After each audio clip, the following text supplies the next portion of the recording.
Hey everybody, Papa Wigs here with the Wigs. We're going to talk about the Week 5 Thursday night football game here. It's the Buccaneers versus the Falcons in Atlanta. This is going to be a really good game, Wigs. They're both coming off big wins last week. The Buccaneers dominated the Eagles, and the Falcons came out with an exciting win at the end there over the Saints. Me personally, and I think Wiggs, you agree. I think the Buccaneers are gonna win this one. I'm giving them the edge in this one because I just think their defense is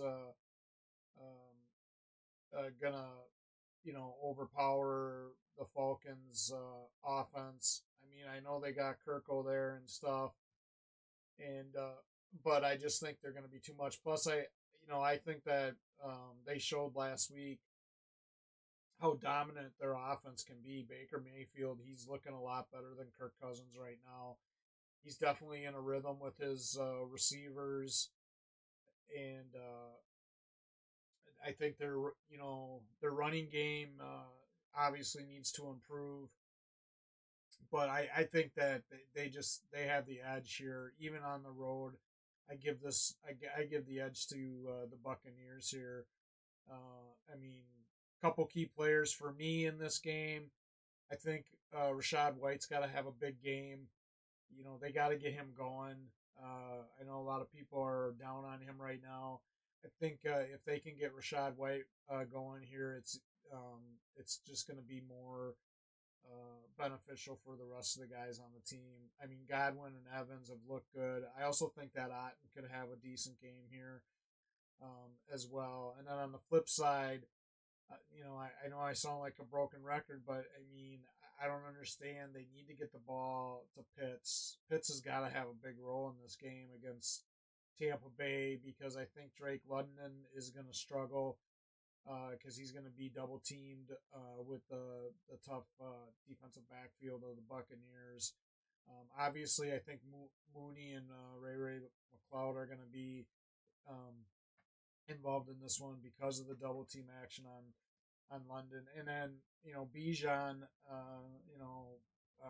they need to get him going early on to offset some of the pressure that the Buccaneers are going to put on Cousins. So if they can get Bijan in there, and if they can get Pitts involved and actually maybe throw him the ball, I think that they have a shot at beating the Buccaneers. I'm just not convinced they're going to do that.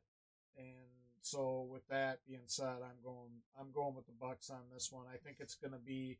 I think there is the potential for this one to be a high scoring game. So I'm going to say 34-24. I'm in agreement. I think the Bucks are going to take this one, and I think it's going to be with relative ease. Just due to the fact that I think the Buccaneers defense is clearly better than this Atlanta defense, and like you said, the Buccaneers offense is kind of clicking on all cylinders right now. Especially last week, they got Mike Evans back into the mix. You already have Chris Godwin playing good. Like, you really just need to get your running back playing consistent like he was last year. So there's really not anything negative I can say about the Buccaneers right now because they do look really good, and I think they're just going to take this game with relative ease. I think it's going to be like a 28 to like 14 type game. Um, I just don't see the Falcons really doing a whole lot because they're not involving some of their key players. You're not getting the ball in the Kyle Pitts' hand. You talked in the offseason about how he's lining up as, a slot receiver and this and that, and you're not even utilizing him. You're just wasting them there on the line. If you're going to not throw him the ball, just keep him on the line and help him protect Cousins. Like, it's that simple. I don't understand what they're doing. He should be like your second, I'd say second target on this team every time behind Drake London. Obviously, you get Bijan in the mix, but I really like Darnell Mooney, don't get me wrong, but he should not be their second target here in this offense. In the receiving game, he should be the third option, and for some reason, Cousins is just not, for once, actually utilizing his tight end, and it's kind of sad to see. I don't know if that's necessarily all on him or if that's just the play calls being made, but I don't understand it. And you're not going to win this game if you don't involve Pitts. If Bijan struggles and your receivers aren't doing anything, like you're gonna have to find someone. And if you're not finding Pitts, then just hand the game over to the Bucks right away. Yeah, I think the only negative thing about the Bucks that I can see right now is I think they definitely need, as the season goes on, they need to find a way to get Rashawn White more involved.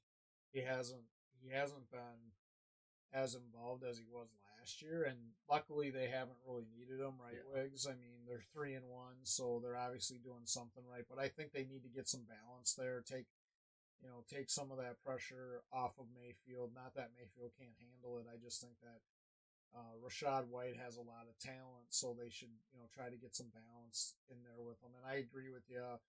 With Pitts, I don't know what's going on. I don't know if it's just the coverages are dictating it or what it is.